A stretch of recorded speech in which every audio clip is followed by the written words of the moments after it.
ओम नमो भगवते वासुदेवाय। श्री सत्यनारायण भगवान की जय। प्रिय श्रोताओं, आज की इस वीडियो में आप श्रवण करेंगे श्री सत्यनारायण भगवान की संपूर्ण व्रत कथा। एक बार नैमिषारण्य क्षेत्र में एकत्रित शौनक आदि ऋषियों ने श्री सूत जी महाराज से पूछा, हे महामुनि, किस व्रत या तप से अभीष्ट फल की प्राप्ति होती है? हम ये आपसे सुनना चाहते हैं, कृपया करके बताइए।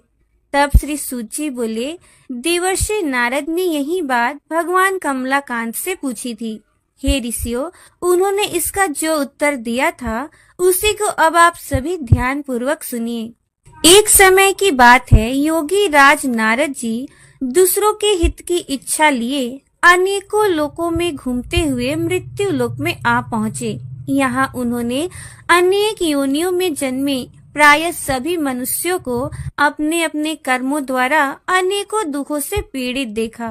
ये देखकर नारद जी बहुत दुखी हुए और सोचने लगे कि कैसा यत्न किया जाए जिसके करने से निश्चित रूप से मानव के दुखों का अंत हो जाए। इसी विचार पर मनन करते हुए वो विष्णु लोक में गए। वहाँ वो भगवान नारायण की स्तुति करने लगे, जिनके हाथों में शंख, चक्र, गदा और पद्म थे। गले में वरमाला पहने हुए थे। स्तुति करते हुए नारद जी बोले, हे भगवान, आप अत्यंत शक्ति संपन्न हैं। मन तथा वाणी भी आपको नहीं पा सकती। आपका आदि, मध्य तथा अंत नहीं है। निर्गुण स्वरूप सृष्टि के कारण भक्तों के दुखों को दूर करने वाले आपको मेरा नमस्कार है। नारद जी की स्तुति सुन विष्णु भगवान बोले, हे मुनि श्रेष्ठ, आपके मन में क्या बात है? आप किस काम के लिए यहाँ पधारे हैं? उसे निसंकोच होकर कहिए। इस पर नारद मुनि बोले कि मृत्यु लोक में अनेक योनियों में जन्मे मनुष्य अपने कर्मों के द्वारा अनेकों दुखों से दुखी हो रहे हैं। हे नाथ, आप मुझ पर दया रखते हैं तो बताइए कि वो मनुष्य थोड़े प्रयास से ही अपने दुखों से कैसे छुटकारा पा सकते हैं? श्री नारायण बोले, हे नारद, मनुष्यों की भलाई के लिए तुमने बहुत अच्छी बात पूछी है। जिसके करने से मनुष्य मुंह से छूट जाता है, वो बात मैं कहता हूँ, उसे सुनो। स्वर्ग लोक और मृत्यु लोक दोनों में एक दुर्लभ उत्तम व्रत है जो पुण्य देने वाला है। आज प्रेम वश होकर मैं उसे तुमसे कहता हूँ। श्री सत्यनारायण भगवान का ये व्रत अच्छी तरह विधान पूर्वक करके मनुष्य तुरंत ही यहाँ सुख भोग कर मरणोपरांत मोक्ष को प्राप्त करता है। श्री हरि के वचन सुनकर नारद जी बोले कि उस व्रत का क्या फल है और उसका विधान क्या है? ये व्रत किसने किया था? इस व्रत को किस दिन करना चाहिए? सभी कुछ विस्तार से बताएं। नारद जी की बात सुनकर भगवान बोले, दुख और सुख को दूर करने वाला ये व्रत सभी स्थानों पर विजय दिलाने वाला है।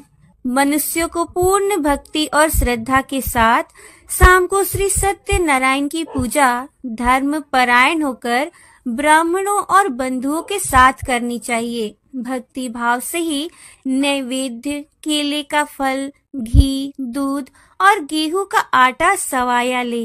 गेहूं के स्थान पर साठी का आटा, शक्कर तथा गुड़ लेकर सभी भक्ष्य योग पदार्थों को मिलाकर भगवान को भोग लगाएं। ब्राह्मणों सहित बंधु बांधवों को भी भोजन कराएं। उसके बाद स्वयं भोजन करें। भजन कीर्तन के साथ भगवान की भक्ति में लीन हो जाएं।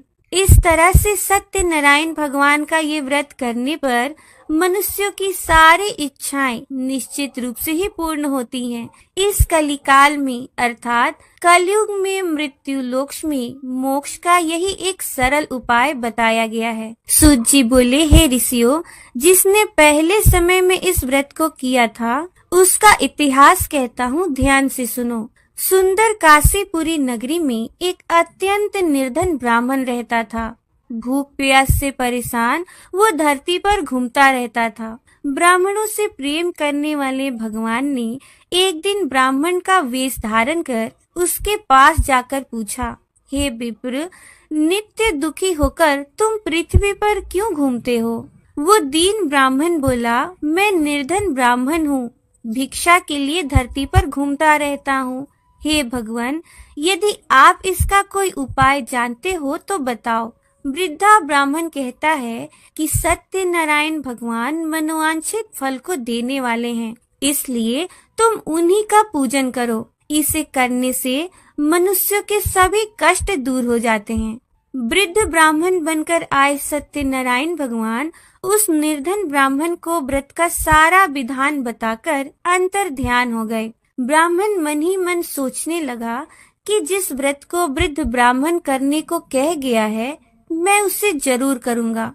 ये निश्चय करने के बाद उसे रात में नींद ही नहीं आई। वो सवेरे उठते ही सत्यनारायण भगवान के व्रत का निश्चय कर भिक्षा के लिए चला गया। उस दिन निर्धन ब्राह्मण को भिक्षा में बहुत सारा धन मिल गया, जिससे उसने बंधु बांधवों के साथ मिलकर श्री सत्यनारायण भगवान का व्रत संपन्न कर लिया।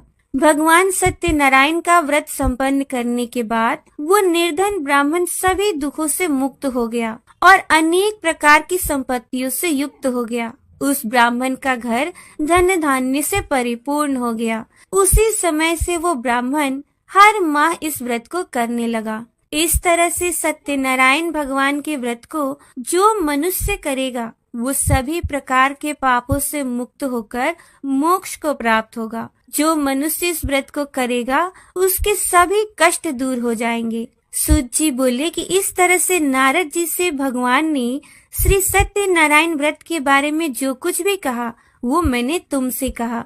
हे विप्रो, मैं अब और क्या कहूँ? ऋषि बोले, हे मुनिवर, संसार में उस विप्र से सुनकर और किस किस ने इस व्रत को किया, हम सब इस बात को सुनना चाहते हैं। इसके लिए हमारे मन में श्रद्धा का भाव है। सूत जी बोले, हे मुनियों, जिसने इस व्रत को किया है वो सब सुनो। एक समय वही विप्र धन और ऐश्वर्य के अनुसार अपने बंधु बांधवों के साथ इस व्रत को करने को तैयार हुआ। उसी समय एक लकड़ी बेचने वाला बूढ़ा आदमी आया और लकड़ियां बाहर रखकर अंदर ब्राह्मण के घर में गया। प्यास से दुखी वो लकड़हारा उनको व्रत करते देख विप्र को नमस्कार करके पूछने लगा कि आप ये क्या कर रहे हैं तथा इसे करने से कौन सा फल मिलेगा, कृपया मुझे भी बताएं। ब्राह्मण ने कहा कि सभी मनोकामनाओं को पूर्ण करने वाला ये सत्यनारायण भगवान का व्रत है। इन्हीं की कृपा से मेरे घर में धन धान्य की वृद्धि हुई है। विप्र से सत्यनारायण व्रत के बारे में जानकर लकड़हारा बहुत प्रसन्न हुआ और चरणामृत लेकर प्रसाद पाने के बाद वो अपने घर चला गया। लकड़हारे ने भी अपने मन में संकल्प किया कि आज लकड़ी बेचने से जो भी धन मिलेगा, उससे वो श्री सत्यनारायण भगवान का व्रत करेगा। मन में ऐसा विचार करके वो बूढ़ा आदमी सिर पर लकड़ियां रख के उस नगर में बेचने गया जहाँ बहुत से धनी लोग रहा करते थे। उस नगर में उसे अपनी लकड़ियों का दाम पहले से 4 गुना अधिक मिला। बूढ़ा प्रसन्नता के साथ लकड़ियां बेचकर केले, शक्कर, घी, दूध, दही और गेहूं का आटा लेकर और सत्यनारायण भगवान के व्रत की अन्य सामग्रियां लेकर अपने घर आ गया। वहां उसने अपने बंधु बांधवों को बुलाकर विधि विधान से सत्यनारायण भगवान का पूजन किया और व्रत किया। इस व्रत के प्रभाव से वो बूढ़ा लकड़हारा धन, पुत्र आदि से युक्त होकर संसार के समस्त सुख भोग कर अंतकाल में बैकुंठ धाम चला गया। श्री सूत जी बोले, हे ऋषि मुनियों, अब मैं आपको आगे की कथा सुनाता हूँ। प्राचीन समय में कनकपुर में उल्कामुख नाम का एक बड़ा ही बुद्धिमान तथा सत्यवादी राजा रहा करता था। वो प्रतिदिन मंदिर में जाकर श्री सत्यनारायण भगवान की पूजा करता और निर्धनों को खूब अन्न, वस्त्र और धन आदि दान करता। उसकी पत्नी सुभद्रा भी बहुत सुशील थी। वे दोनों हर महीने श्री सत्यनारायण भगवान का व्रत किया करते थे। श्री सत्यनारायण की कृपा से उनके महल में धन संपत्ति के भंडार थे। उनकी सारी प्रजा भी बड़े आनंद से सुख पूर्वक अपना जीवन यापन करती थी। एक बार राजा और रानी बहुत से लोगों के साथ जब भद्रशिला नदी के किनारे श्री सत्यनारायण भगवान की पूजा कर रहे थे, तभी नदी के किनारे एक बड़ी सी नौका आकर रुकी। उस नौका में एक धनी व्यापारी था जो यात्रा कर रहा था। वो बहुत सा धन कमाकर अपने नगर को लौट रहा था। उसका सारा धन उसी नाव में रखा हुआ था। नाव से उतरकर व्यापारी राजा के पास गया और राजा को पूजा करते देख उनसे कहने लगा, हे राजन, आप इन सब लोगों के साथ मिलकर ये किसकी पूजा कर रहे हैं? इस पूजा के करने से क्या लाभ होता है? राजा ने व्यापारी से कहा, हम हर पूर्णिमा को सत्यनारायण भगवान का व्रत करते हैं और फिर पूजा अर्चना के बाद भगवान का प्रसाद सभी लोगों में बांटकर स्वयं भी प्रसाद ग्रहण करते हैं। सत्यनारायण भगवान की पूजा से निसंतान को संतान की प्राप्ति होती है। मनुष्य के सभी दुख दूर हो जाते हैं। राजा की ये बात सुनकर व्यापारी ने कहा, हे राजन, मैं भी सत्यनारायण भगवान का ये व्रत करना चाहता हूँ। आप कृपा करके मुझे भी इस व्रत की विधि बताएं। राजा ने व्यापारी को सत्यनारायण व्रत की पूरी विधि बताई। राजा ने व्रत कथा सुनने के बाद व्यापारी को भी प्रसाद दिया। श्री सत्यनारायण भगवान का स्मरण करते हुए व्यापारी ने प्रसाद ग्रहण किया और वापस लौटकर अपनी पत्नी लीलावती से कहा, हमारी कोई संतान नहीं है। कनकपुर के राजा उल्कामुख ने मुझे बताया कि श्री सत्यनारायण भगवान का व्रत करने से और उनकी कथा सुनने से मनुष्यों की सभी मनोकामनाएं पूर्ण होती हैं। यदि सत्यनारायण भगवान की कृपा से हमें कोई संतान हुई तो मैं श्री सत्यनारायण भगवान का व्रत अवश्य करूंगा। व्यापारी के ऐसा निश्चय करने के कुछ समय बाद ही लीलावती गर्भवती हुई और उसने एक सुंदर कन्या को जन्म दिया। व्यापारी ने पुत्री जन्म पर बहुत खुशियां मनाई, लेकिन सत्यनारायण भगवान का व्रत नहीं किया। जब उसकी पत्नी लीलावती ने अपने पति से श्री सत्यनारायण भगवान का व्रत करने के लिए कहा, तो वो बोला, अभी क्या जल्दी है, मैं इधर व्यापार में बहुत व्यस्त हूँ, मुझे अभी समय नहीं है। जब अपनी बेटी बड़ी हो जाएगी और इसका ब्याह करूँगा तो मैं अवश्य श्री सत्यनारायण भगवान का व्रत करूँगा। अपने पति के वचन सुनकर लीलावती चुप हो गई। व्यापारी की कन्या कलावती अब बड़ी होने लगी और पलक झपकते ही वो 16 वर्ष की हो गई। एक दिन व्यापार में बहुत सा धन कमाकर घर लौटे व्यापारी ने अपनी बेटी को सहेलियों के साथ उपवन में घूमते देखा तो उसे उसके विवाह की चिंता होने लगी। व्यापारी ने कलावती के लिए सुयोग्य वर ढूंढने के लिए अपने सेवकों को दूर दूर के नगरों में भेजा। व्यापारी के सेवक कंचनपुर नगर में पहुँचे। उस नगर में उन्होंने एक वणिक पुत्र को देखा। वणिक का बेटा अत्यंत सुंदर और गुणवान था। सेवकों ने वापस लौटकर व्यापारी को उस वणिक के बेटे के बारे में बताया। व्यापारी उस सुंदर लड़के को देखकर बहुत प्रसन्न हुआ और कलावती का विवाह बहुत धूमधाम के साथ उसके साथ करा दिया। दहेज में भी उसने वणिक के पुत्र को बहुत सा धन दिया। कलावती का विवाह भी हो गया, लेकिन व्यापारी ने श्री सत्यनारायण का व्रत नहीं किया। लीलावती ने अपने पति से कहा, नाथ, आपने कलावती के विवाह पर श्री सत्यनारायण भगवान का व्रत करने का निश्चय किया था, अब तो आपको व्रत कर लेना चाहिए। पत्नी की बात सुनकर व्यापारी ने कहा, अभी तो मैं अपने दामाद के साथ व्यापार के लिए जा रहा हूँ। व्यापार से लौटने पर श्री सत्यनारायण भगवान का व्रत पूजा अवश्य करूँगा। ये कहकर व्यापारी ने कई नावों में सामान भरा और अपने दामाद तथा सेवकों के साथ व्यापार के लिए निकल पड़ा। उस व्यापारी द्वारा बार बार व्रत का निश्चय करने और फिर व्रत न करने से सत्यनारायण भगवान क्रोधित हो गए और व्यापारी को दंड देने का विचार किया। व्यापारी अपने दामाद के साथ रत्नसारपुर में पहुंचकर व्यापार करने लगा। एक दिन कुछ चोर महल में चोरी करके भाग रहे थे। सैनिक उनका पीछा कर रहे थे। भागते हुए चोरों ने सैनिकों से बचने के लिए चोरी का सारा धन व्यापारी के नाव में छिपा दिया और खाली हाथ चोर आराम से भाग गए। चोरों का पीछा करते हुए सैनिक व्यापारी के पास जा पहुँचे। उन्होंने व्यापारी की नाव की तलाशी ली तो उन्हें राजा का चोरी किया गया धन मिल गया। तब सैनिक व्यापारी और उसके दामाद को बंदी बनाकर राजा के पास ले गए। राजा ने उन दोनों को बंदी गृह में डाल दिया और उनका सारा धन भी ले लिया। श्री सत्यनारायण के प्रकोप से उधर लीलावती पर भी मुसीबतों का पहाड़ टूट पड़ा। उसके घर में चोरी हो गई और चोर सारा धन चुरा कर ले गए। घर में खाने के लिए अन्न भी नहीं बचा। भूख प्यास से व्याकुल होकर व्यापारी की बेटी कलावती एक ब्राह्मण के घर गई। उस ब्राह्मण के घर में श्री सत्यनारायण भगवान की व्रत कथा हो रही थी।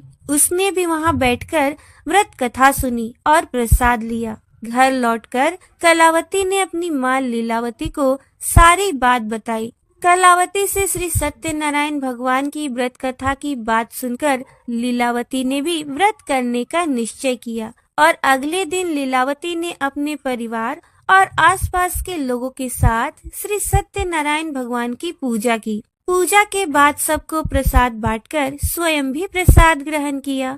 लीलावती ने अपने पति और दामाद के घर लौट आने की मनोकामना से श्री सत्यनारायण भगवान का व्रत किया था। लीलावती के विधि पूर्वक व्रत करने और प्रसाद ग्रहण करने से सत्यनारायण भगवान प्रसन्न हो गए और उसकी मनोकामना पूर्ण कर दी। उन्होंने राजा चंद्रकेतु को स्वप्न में दर्शन देकर कहा, हे राजन, व्यापारी और उसका दामाद बिल्कुल निर्दोष है। सुबह उठते ही दोनों को मुक्त कर दो। उन दोनों का सारा धन भी वापस लौटा दो। यदि तुमने ऐसा नहीं किया तो मैं तुम्हारा सारा वैभव नष्ट कर दूंगा। इतना कहकर श्री सत्यनारायण भगवान अंतर्ध्यान हो गए। प्रातः होते ही राजा चंद्रकेतु ने अपने मंत्रियों और राज ज्योतिषियों को रात के स्वप्न की बात बताई तो सबने व्यापारी और उसके दामाद को छोड़ देने के लिए कहा। राजा चंद्रकेतु ने तुरंत उस व्यापारी और उसके दामाद को छोड़ दिया। उनका सारा धन भी वापस कर दिया। इस प्रकार श्री सत्यनारायण भगवान की कृपा से व्यापारी और उसका दामाद दोनों खुशी खुशी अपने नगर को चल दिए। श्री सूत जी बोले, उस व्यापारी ने अपने दामाद के साथ शुभ मुहूर्त में नाव द्वारा रत्नसारपुर से प्रस्थान किया। लंबी यात्रा करने के बाद व्यापारी ने एक नगर के किनारे नावों को रोककर भोजन किया और फिर दोनों विश्राम करने लगे। तभी श्री सत्यनारायण भगवान साधु का रूप धारण करके उस व्यापारी के पास गए और पूछा, हे वणिक, तेरी नाव में क्या सामान लदा हुआ है? व्यापारी ने मन ही मन सोचा, ये साधु अवश्य ही कुछ मांगने की इच्छा से सामान के बारे में पूछ रहा है। ये सोचकर व्यापारी ने झूठ बोला, मेरी नाव में तो बेल और पत्र भरे हुए हैं। व्यापारी के झूठे वचन सुनकर सत्यनारायण भगवान ने क्रोधित होते हुए कहा, हे व्यापारी, जो तुमने कहा है वही सत्य होगा। इतना कहकर सत्यनारायण भगवान कुछ दूर जाकर अंतर्ध्यान हो गए। उधर वो व्यापारी साधु महाराज को खाली हाथ लौटाकर बहुत प्रसन्न हुआ। लेकिन जब व्यापारी ने अपनी नाव में बेल और पत्र भरे हुए देखे तो वो जोर जोर से विलाप करने लगा और मन ही मन अपने झूठ बोलने पर प्रायश्चित करने लगा। रोते रोते व्यापारी मूर्छित हो गया। कुछ देर बाद जब उसकी मूर्छा टूटी तो वह फिर विलाप करने लगा। तब उसके दामाद ने कहा, आप इतना दुखी मत होइए, ये सब उस दंडी साधु के शाप के कारण हुआ है। अतः वही दंडी महाराज हमें इस विपत्ति से छुटकारा दिला सकते हैं।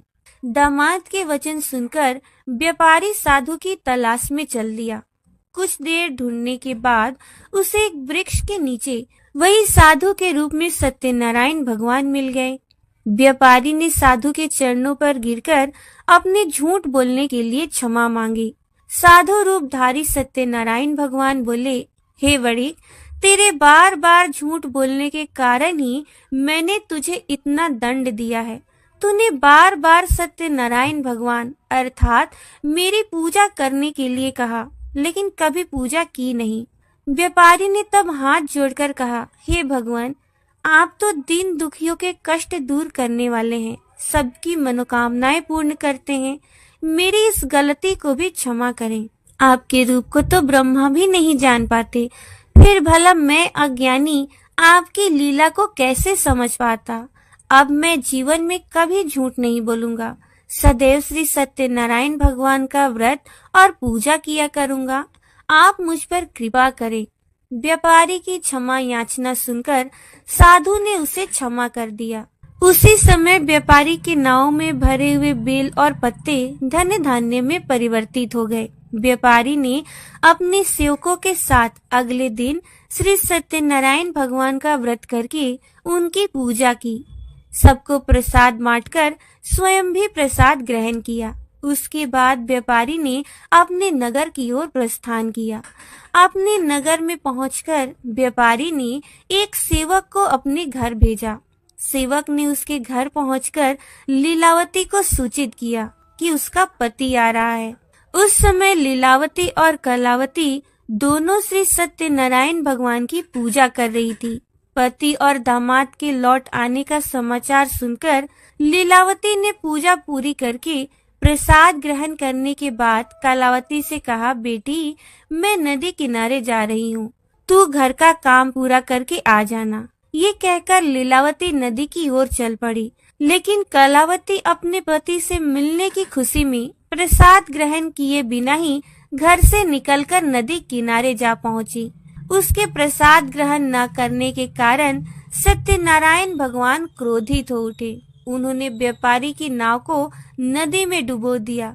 अपने पति को वहां न देख कलावती जोर जोर से रोने लगी। तब व्यापारी ने कहा, पुत्री अवश्य ही तुमसे कोई भूल हुई है। उस भूल के कारण ही श्री सत्यनारायण भगवान ने तुझे ये दंड दिया है। तब व्यापारी ने सत्यनारायण भगवान से प्रार्थना की, हे भगवान, मेरे परिवार के किसी स्त्री पुरुष से यदि कोई भूल हुई है तो उसे क्षमा कर दीजिए। तभी आकाशवाणी हुई, हे वणिक, तेरी कन्या मेरा प्रसाद ग्रहण किए बिना ही चली आई। यदि अब घर जाकर तेरी कन्या प्रसाद ग्रहण करके वापस आए तो उसके पति के दर्शन होंगे और डूबी हुई नावें भी जल के ऊपर आ सकेंगी। उस आकाशवाणी को सुनने के बाद कलावती ने वैसा ही किया। वो घर गई और प्रसाद ग्रहण करके वापस लौटी। वापस लौटने पर जो नाव डूब चुकी थी वो नावें जल के ऊपर आ गई। दामाद भी सुरक्षित नदी से बाहर निकल आया। घर लौटकर व्यापारी ने अपने परिवार और बंधु बांधवों के साथ मिलकर विधि पूर्वक श्री सत्यनारायण भगवान की पूजा की।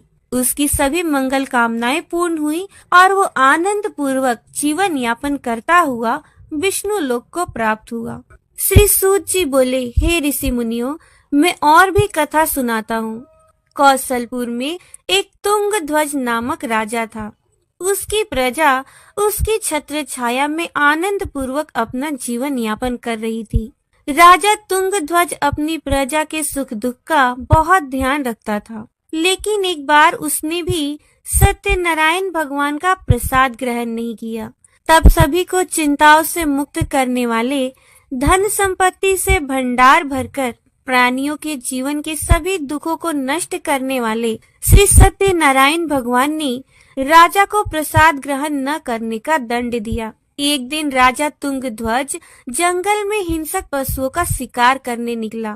तेजी से घोड़ा दौड़ाकर शिकार का पीछा करते हुए वो अपने सैनिकों से अलग हो गया और देर तक हिंसक जानवरों का शिकार किया। अतः कुछ देर विश्राम करने की इच्छा से वो एक बड़े पेड़ के नीचे जाकर बैठ गया।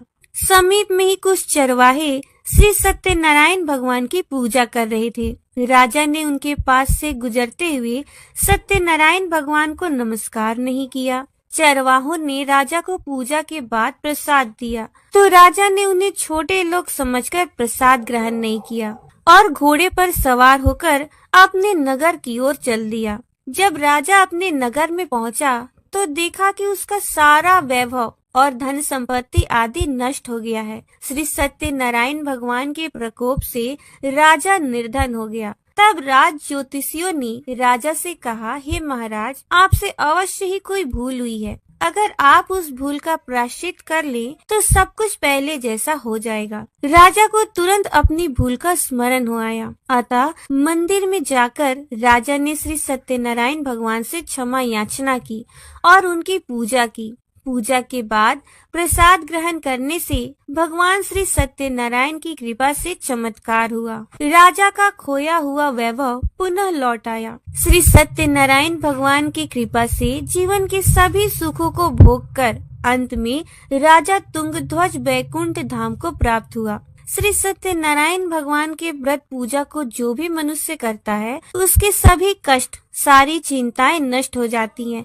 उसका घर धन धान्य से भर जाता है। निसंतानों को संतान की प्राप्ति होती है और मनुष्यों की सभी मनोकामनाएं पूर्ण होती हैं और अंत में मोक्ष की प्राप्ति होती है। इतना कहने के बाद सूत जी महाराज ने कुछ पल रुककर कहा, हे श्रेष्ठ मुनियों, श्री सत्यनारायण भगवान के व्रत को पूर्व जन्म में जिन लोगों ने किया उन्हें दूसरे जन्म में भी सभी तरह के सुख प्राप्त हुए। वृद्ध सतानंद ब्राह्मण ने पूर्व जन्म में सत्यनारायण का विधिवत व्रत किया तो दूसरे जन्म में सुदामा के रूप में भगवान की पूजा करते हुए वो अंत में मोक्ष को प्राप्त हुआ। उल्का मुख राजा अगले जन्म में राजा दशरथ के रूप में मोक्ष को प्राप्त हुए। व्यापारी ने मोर ध्वज के रूप में जन्म लिया और अपने पुत्र को आरे से चीरकर भगवान की कृपा से बैकुंठ को प्राप्त किया। राजा तुंगध्वज अगले जन्म में मनु के रूप में जन्म लेकर भगवान का पूजा पाठ करते हुए लोकप्रिय होकर सत्कर्म करते हुए मोक्ष को प्राप्त कर बैकुंठ चले गए। हे ऋषि मुनियों, श्री सत्यनारायण भगवान का व्रत और पूजा मनुष्य को सभी चिंताओं से मुक्त करके धन संपत्ति के भंडार भरकर अंत में जन्म जन्मांतर के चक्रव्यूह से मुक्ति दिलाकर मोक्ष प्रदान करता है। प्रेम से बोलिए श्री सत्यनारायण भगवान की जय। अब सुनिए श्री सत्यनारायण जी की आरती।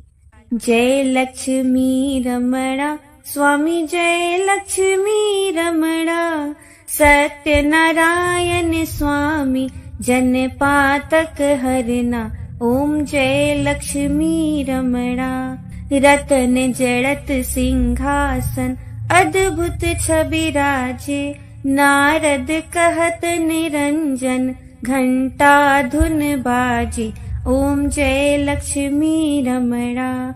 प्रगट भये कलि कारण द्विज को दर्श दियो, बूढ़ो ब्राह्मण बन कर कंचन महल कियो। ओम जय लक्ष्मी रमणा।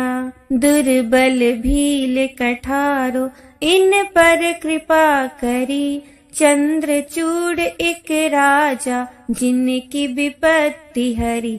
ओम जय लक्ष्मी रमणा। वैश्य मनोरथ पायो श्रद्धा तज दीनी, सो फल भोग प्रभु जी फिर स्तुति कीनी। ओम जय लक्ष्मी रमणा। भाव भक्ति के कारण छिन छिन रूप धरयो, श्रद्धा धारण कीनी तिनकी काज सरियो। ओम जय लक्ष्मी रमणा। ग्वाल बाल संग राजा वन में भक्ति करी, मन वांछित फल दीना दीन दयाल हरि। ओम जय लक्ष्मी रमणा। चढ़त प्रसाद सवायो कदली फल मेवा, धूप दीप तुलसी से राजी सत्य देवा। ओम जय लक्ष्मी रमणा। श्री सत्यनारायण जी की आरती जो कोई जन गावे, कहत शिवानंद स्वामी मन वांछित फल पावे। ओम जय लक्ष्मी रमणा। ओम जय लक्ष्मी रमणा। स्वामी जय लक्ष्मी रमणा। सत्यनारायण स्वामी जन पातक हरना। ओम जय लक्ष्मी रमणा। तो ये थी आज की वीडियो। उम्मीद है आपको ये वीडियो अच्छी लगी होगी। अगर आपको ये वीडियो अच्छी लगी है तो वीडियो को लाइक, शेयर और चैनल को सब्सक्राइब जरूर कर दीजिएगा। मिलूंगी मैं आपसे अपने अगले वीडियो में। जय श्री राधे, हरे कृष्णा।